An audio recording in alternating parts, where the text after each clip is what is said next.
Shane, kan kami nama bana. Izena, Junta. Kami talaga kan. Maal godhaat?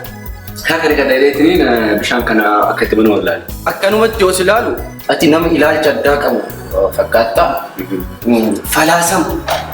Bishaan kun falaasama jedhamuutiin banamu. Kanaaf aanatu sitti akka itti banamu. Akkanatti sitteet jaakkeettii kana godhatteet itti gajjettee falaasama jedhamuuti qabattee bilisiginna argitee kanaaf kun falaasama jedhamuuti yookiin madda marii isaa mootiin kenna jedhan jechuudha.